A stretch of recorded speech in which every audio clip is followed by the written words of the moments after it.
16th century से 18th century तक Europe की सभी बड़ी ताकतें Spain, Portugal, France, England, Netherland ने नई दुनिया यानी अमेरिका को अपने कब्जे में लेना शुरू कर दिया।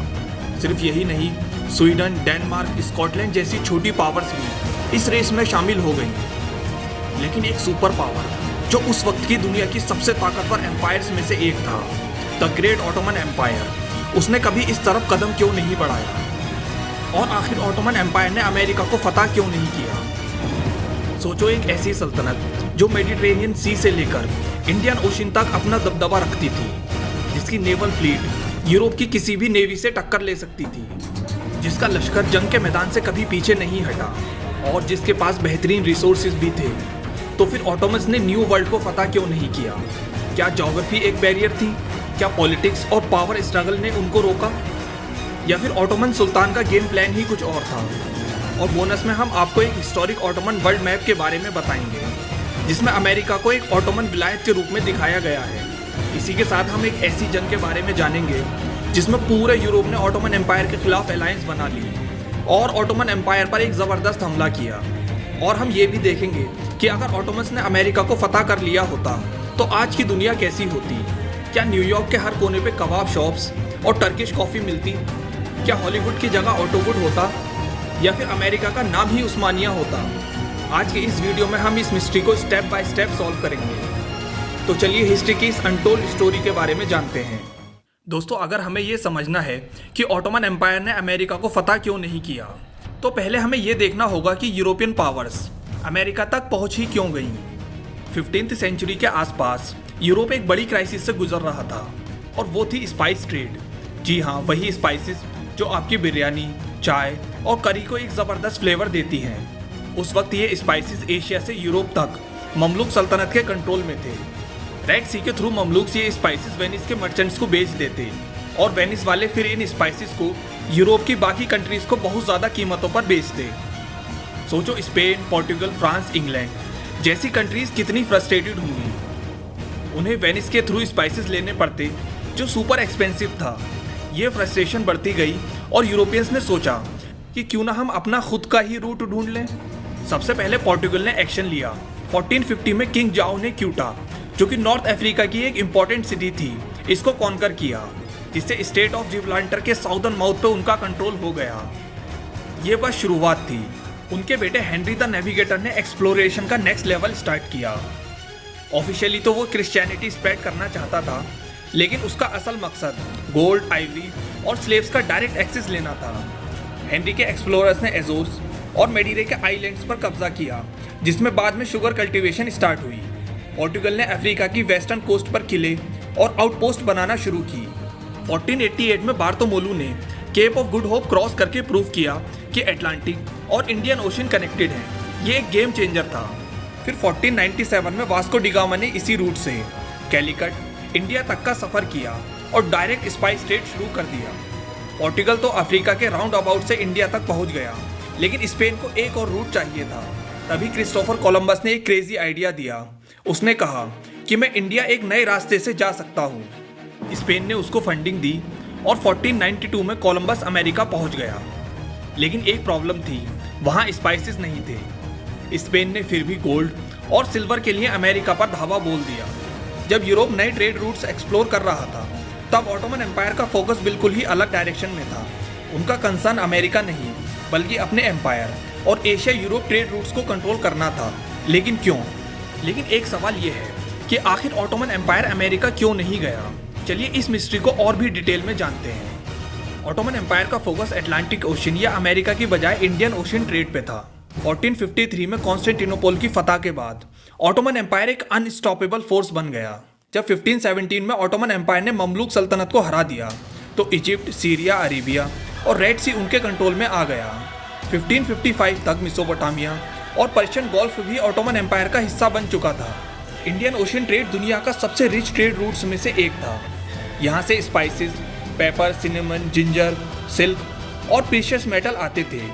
पैक्स मंगोलिका के ख़त्म होने के बाद, पैक्स मंगोलिका का मतलब है मंगोल पीस, 13th और 14th सेंचुरी के दौरान जब मंगोल एम्पायर अपनी चरम सीमा पर था, तब यूरेशिया में एक ऐसा दौर आया जो रिलेटिव स्टेबिलिटी, ट्रेड और कल्चरल एक्सचेंज के लिए फेमस था। मंगोल रूलर्स ने एक इतना बड़ा एरिया कंट्रोल किया कि सिल्क रोड जैसे ट्रेडिंग रूट्स पर सफ़र करना पहले से ज़्यादा आसान हो गया। इसी वजह से चाइना से लेकर यूरोप तक माल और आइडियाज़ बहुत तेज़ी से आने लगे। ये वही समय था जब मार्को पोलो जैसे ट्रैवलर्स ने नए नए देशों की खोज की और नए कल्चर्स एक दूसरे से मिले। तो कह सकते हैं कि मंगोल एम्पायर सिर्फ जंग के लिए नहीं जाना जाता था, बल्कि उनकी हुकूमत ने दुनिया की कॉमर्स और संस्कृति को भी एक नए लेवल पर पहुंचाया। अगर आप मंगोल हिस्ट्री के बारे में जानने में इंटरेस्टेड हैं कि मंगोलों ने किस तरह से लगभग पूरी दुनिया पर कब्जा किया और फिर मंगोल कैसे मुसलमान हुए, तो आप मुझे कमेंट्स में ज़रूर बताएं। जब सिल्क रूट कमज़ोर हुआ तब इंडियन ओशन की इम्पोर्टेंस और भी बढ़ गई। यूरोप के लिए इंडियन ओशन ट्रेड रूट एक गोल्ड माइन जैसा था, इसीलिए उन्होंने इंडिया तक नए समुद्री रास्ते ढूंढना शुरू किए। लेकिन Ottoman Empire already Indian Ocean trade route पर डोमिनेट कर रहा था। अब ऑटोमन एम्पायर को ख़त्म करने के लिए और इंडिया पर कब्जा करने के लिए इंडियन ओशन के नए समुद्री रास्ते से पोर्टुगीज एम्पायर ने एंट्री ली। जब वास्को डी गामा 1497 में इंडिया पहुंचा तो पोर्टुगीज ने इंडियन ओशन ट्रेड रूट पे कंट्रोल करने की कोशिश की। तो इस तरह से ऑटोमन एम्पायर और पोर्टुगीज के बीच वॉर शुरू हो गई। ऑटोमन सुल्तानों ने पोर्टुगीज को रोकने के लिए नेवल बेसिस स्टैब्लिश किए। ऑटोमन एम्पायर ने रेड सी और पर्शियन गोल्फ में बहुत सारे मजबूत किले बनाए और पोर्टुगीज के साथ बहुत सारी वॉर्स भी लड़ी। दोस्तों, ऑटोमन एम्पायर ने इंडियन ओशन को तो प्रोटेक्ट किया ही, इसी के साथ ऑटोमन एम्पायर ने इंडिया को भी बचाया। अगर ऑटोमन एम्पायर ने पोर्टुगीज को ना रोका होता तो शायद ब्रिटिशर्स की जगह पोर्टुगीज ने इंडिया पर कब्जा किया होता। सिर्फ इतना ही नहीं, 1564 में ऑटोमन एम्पायर ने इंडोनेशिया की सल्तनत ऑफ एके को भी पोर्टुगीज से बचाया। सुलेमान द मैग्निफिसेंट का फोकस क्लियर था, उन्हें इंडियन ओशन में ऑटोमन एम्पायर का कब्जा बनाना और यूरोपियन इंटरफेरेंस को रोकना था। इसी के साथ उनका मकसद इंडिया और दूसरी रियासतों को यूरोपियंस से बचाना था। वहीं दूसरी तरफ यूरोपियन पावर्स अमेरिका में नए नए रिस्क ले रही थी, क्योंकि उनके पास दूसरा कोई ऑप्शन नहीं था, क्योंकि वेनिस और ऑटोमन्स मेडिटेरेनियन ट्रेड पे पूरी तरह से कब्जा बनाए हुए थे। इसीलिए यूरोपियंस को दूसरे रास्ते ढूंढने पड़ रहे थे और यूरोपियंस की इतनी हिम्मत नहीं थी कि वो उस्मानी ज़मीनों पर से होकर इंडिया जा सकें। एक हिस्टोरियन लिखते हैं कि जब उस्मानी फौज क्रिश्चियन इलाकों से गुजरा करती थी तो चर्चिस में घंटियां बजना बंद हो जाया करती थीं। उनको डर लगता था कि कहीं घंटियों की आवाज़ से उस्मानी फौज को गुस्सा ना आ जाए और वो हमारे ऊपर हमला ना कर दें। ऑटोमन एम्पायर के लिए दूसरे इलाके, चाहे वो अमेरिका हो या फिर कोई और, को ढूंढने की कोई ज़रूरत ही नहीं थी, क्योंकि उनका ट्रेड स्ट्रॉन्ग था, उनकी वेल्थ सिक्योर थी और इंडियन ओशन ट्रेड एक सेफ और प्रॉफिटेबल बिजनेस था। ऑटोमन एम्पायर की अमेरिका पर हमला ना करने की एक और वजह थी, और वो वजह थी कि ऑटोमन सेलर्स को अटलांटिक ओशन का कोई एक्सपीरियंस ही नहीं था। उस्मानी फौज को मेडिटेरेनियन, रेड सी और पर्शियन गोल्फ में लड़ने का बहुत अच्छा एक्सपीरियंस था, लेकिन ओपन अटलांटिक ओशन उनके लिए एक बिल्कुल नई चीज़ थी। इसके अलावा अटलांटिक ओशन में पायरेट्स और बाकी यूरोपियन पावर्स ने पूरी तरह से कब्जा किया हुआ था। तो ऐसे में ऑटोमन एम्पायर के लिए अटलांटिक ओशन में जाना एक डिजास्टर साबित होता। ऑटोमन एम्पायर के लिए अमेरिका को फतह ना करने का सबसे बड़ा रीज़न अटलांटिक ओशन के बाद ज्योग्राफी था, यानी ऑटोमन एम्पायर की लोकेशन। यूरोप के लिए अमेरिका तक पहुंचना आसान था, क्योंकि अटलांटिक ओशन उनके बिल्कुल पास था। स्पेन, पोर्टुगल और इंग्लैंड की ships direct Atlantic ocean cross कर सकती थी, लेकिन ऑटोमन एम्पायर की लोकेशन मेडिटेरेनियन सी के ईस्टर्न साइड पर थी, जिसका अटलांटिक ओशन से डायरेक्ट कनेक्शन नहीं था। अगर उन्हें अमेरिका जाना होता तो उनके पास दो रास्ते थे। नंबर 1, स्पेन या पोर्टुगल के समुद्री रास्तों से गुजरना, जो ऑलमोस्ट इम्पॉसिबल था, क्योंकि स्पेन और पोर्टुगल ऑटोमन एम्पायर के सबसे बड़े दुश्मन थे। नंबर 2, अफ्रीका का पूरा गोल चक्कर लगाना, जो कि एक सुपर एक्सपेंसिव और टाइम कंज्यूमिंग ऑप्शन था। पोर्टुगीज पहले he kept of Good hope के रास्ते को कंट्रोल कर चुका था और पोर्टुगीज ने अफ्रीका की कोस्ट लाइन पर मजबूत किले बना दिए थे। ऑटोमन एम्पायर के लिए अमेरिका को फतह करना तो दूर की बात है, उनके लिए तो अटलांटिक ओशन तक पहुंचना ही नामुमकिन था। ऑटोमन एम्पायर के लिए अमेरिका तक पहुंचने का एक और रास्ता था। ये रास्ता नॉर्थ अफ्रीका के थ्रू अटलांटिक ओशन तक पहुंचने का था। ऑटोमन एम्पायर 16वीं सेंचुरी में नॉर्थ अफ्रीका में एक्सपेंड हो रहा था। 1517 में उन्होंने अल्जीरिया के रूलर को अपने अंडर में लिया और फेमस उस्मानी कमांडर हैरुद्दीन बारबारोसा ने स्पेन के अगेंस्ट नेवल डोमिनेंस एस्टैब्लिश किया। अगर आप हैरुद्दीन बारबारोसा के बारे में जानने में इंटरेस्टेड हैं तो आप मुझे कमेंट्स में ज़रूर बताएं। 1560 में ट्यूनिस भी ऑटोमन कंट्रोल में आ गया, लेकिन एक बड़ी प्रॉब्लम थी मोरक्को की वतासी डायनेस्टी कमज़ोर हो चुकी थी और स्पेन और पोर्टुगल ने उनकी कोस्टल सिटीज़ पर कब्जा कर लिया था। 1524 में सादी डायनेस्टी ने मराकेश ले लिया और 1549 में फैज़ भी। ऑटोमन एम्पायर ने मोरक्को में अपनी हुकूमत कायम करने की कोशिश की, पर सादी रूलर्स ने ऑटोमन एम्पायर को हरा दिया। दरअसल सादी डायनेस्टी ने स्पेन के साथ अलायंस बनाकर ऑटोमन एम्पायर को हराया था, और इस तरह से सादी डायनेस्टी ने स्पेन के साथ मिलकर ऑटोमन एम्पायर को अटलांटिक ओशन तक पहुंचने से रोक लिया। अगर ऑटोमन एम्पायर मोरक्को को कंट्रोल कर लेता तो शायद उनके पास अटलांटिक ओशन तक जाने का रास्ता होता, लेकिन ऐसा हुआ नहीं और अमेरिका के दरवाजे उनके लिए हमेशा के लिए बंद हो गए। दोस्तों, ऑटोमन एम्पायर के लिए अमेरिका को फतह ना करने की एक और बड़ी वजह थी परसेप्शन। आज हमें पता है कि अमेरिका सुपर वैल्यूएबल रिसोर्स है, लेकिन 16th सेंचुरी में यूरोपियन पावर्स भी इनिशियली अमेरिका को अंडर एस्टिमेट कर रही थी। कोलंबस खुद इंडिया जाने के लिए निकला था, अमेरिका तो एक्सीडेंटली डिस्कवर हुआ। ऑटोमन एम्पायर ऑलरेडी एक सुपर रिच ट्रेड नेटवर्क का पार्ट था। इंडियन ओशन ट्रेड रूट जो सदियों से एक गोल्ड माइन थी, इसीलिए इंडिया को सोने की चिड़िया भी कहा जाता है। Spices, silk, gold, exotic goods Indian ocean से आ रहे थे। तो क्यों ऑटोमन एम्पायर एक अनसर्टेन और रिस्की इन्वेस्टमेंट अमेरिका पर अपने रिसोर्सेज वेस्ट करता? सुलेमान द मैग्निफिसेंट के दौरे हुकूमत तक Ottoman Empire world's strongest empire था, लेकिन उनके बाद प्रॉब्लम शुरू हुई। गवर्नमेंट में करप्शन और फैक्शनलिज्म बढ़ने लगा। अमेरिका से आने वाले चीप मेटल की वजह से ऑटोमन एम्पायर में इन्फ्लेशन बढ़ने लगी, जिसकी वजह से ऑटोमन एम्पायर कमज़ोर होने लगा। बगावत और इकोनॉमिक क्राइसिस ने ऑटोमन एम्पायर को इंटरनल इश्यूज में बिजी कर दिया। इसी के साथ सफाविद एम्पायर पर्शिया और हैब्सबुर्ग एम्पायर ऑस्ट्रिया के साथ ऑटोमन एम्पायर की जंग शुरू हो गई, और ऑटोमन एम्पायर की फौज और खजाने दोनों पर असर पड़ने लगा। इतनी प्रॉब्लम्स के बीच अमेरिका जाने के बारे में सोचा भी नहीं जा सकता। दोस्तों, हर एम्पायर का एक गोल्डन एज होता है और हर एम्पायर का डेक्लाइन भी होता है। ऑटोमन एम्पायर भी एक वक्त में दुनिया की सबसे बड़ी सुपर पावर था।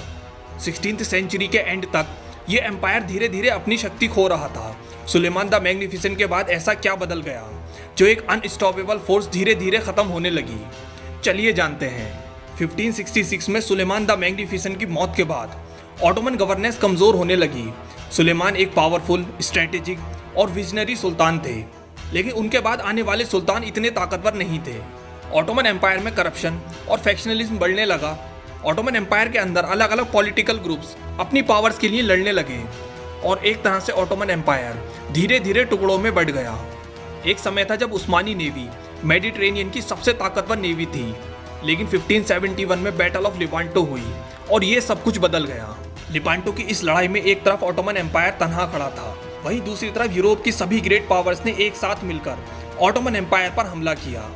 इस यूरोपियन अलायंस में republic of Venice, Spanish empire, kingdom of Naples, kingdom of Sicily, kingdom of Sardinia, duchy of Parma, republic of Genoa, duchy of Savoy, grand duchy of Tuscany, order of Saint John और papal states थी। Battle of Lepanto में Ottoman empire बुरी तरह से हार गया। Ottoman empire की foundation से लेकर अभी तक ऑटोमन एम्पायर की ये पहली हार थी। इस वॉर में लगभग 25,000 उस्मानी फौजी शहीद हुए, वहीं यूरोपियन अलायंस के लगभग 15,000 फौजी मारे गए। इस वॉर में बहुत सारे एक्सपीरियंस उस्मानी कमांडर शहीद हुए, जिससे ऑटोमन एम्पायर की नेवल डोमिनेंस कमजोर हो गई और अब मेडिटेरेनियन सी दो हिस्सों में बढ़ चुकी थी। एक हिस्सा ऑटोमन एम्पायर के कंट्रोल में था और दूसरा यूरोपियन पावर्स के कंट्रोल में। अगर ऑटोमन एम्पायर इस वॉर में हारा नहीं होता तो इटली के साथ साथ ऑटोमन एम्पायर लगभग पूरे यूरोप को ही फतह कर लेता। इस हार के बाद ऑटोमन एम्पायर ने एक साल के अंदर नई नेवल फ्लीट बना ली, लेकिन प्रॉब्लम ये थी कि उनके पास इस नई नेवल फ्लीट को चलाने के लिए कोई एक्सपीरियंस कमांडर नहीं थे। दोस्तों, ये कुछ इंपॉर्टेंट रीजंस थे जिसकी वजह से ऑटोमन एम्पायर ने कभी अमेरिका को फतह नहीं किया। और इस वर्ल्ड मैप में पेरी रीस ने अमेरिका को एक उस्मानी विलायत लिखा है। ये मैप टर्किश में है और इसका ट्रांसलेटेड मैप ये है।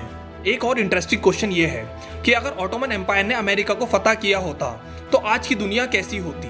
क्या हम अमेरिकन सिटीज में मिनरेट्स और ऑटोमन आर्किटेक्चर देखते? क्या ऑटोमन क्यूजीन जैसे बकलावा, कबाब्स और टर्किश डिलाइट वहाँ पॉपुलर होती? क्या ऑटोमन एम्पायर वहाँ के लोकल ट्राइब्स के साथ अलायंस बना लेता? क्या हम अमेरिकन हिस्ट्री में स्पेनिश और ब्रिटिश रूलर्स की जगह ऑटोमन सुल्तानों के बारे में पढ़ते? ये सब सोचने में मज़ा आता है, लेकिन रियलिटी यही है कि ऑटोमन एम्पायर ने अपना फोकस इंडियन ओशन ट्रेड पे रखा और अमेरिका उनके लिए सिर्फ एक डिस्टेंट ड्रीम ही रहा। आज अगर हम देखें तो शायद ऑटोमन एम्पायर अमेरिका को एक्सप्लोर कर सकता था, लेकिन हर एम्पायर अपनी प्रायोरिटीज और स्ट्रेटजीज के बेस पे डिसीजन लेता है। तो दोस्तों, आपको क्या लगता है, क्या ऑटोमन एम्पायर को अमेरिका को फतह करना चाहिए था या उनका इंडियन ओशन ट्रेड पे फोकस करने का डिसीजन सही था? कमेंट्स में अपनी राय जरूर शेयर करें। दोस्तों, ये थी ऑटोमन एम्पायर और अमेरिका की अनटोल्ड स्टोरी। उम्मीद है कि ये वीडियो आपको इंटरेस्टिंग लगी होगी। हिस्ट्री में ऐसे ही फैसिनेटिंग फैक्ट्स और अनटोल्ड हिस्टोरिकल इवेंट्स के लिए चैनल को सब्सक्राइब करें। मिलते हैं आपसे नेक्स्ट वीडियो में एक नई हिस्टोरिकल मिस्ट्री के साथ। तब तक के लिए अलविदा।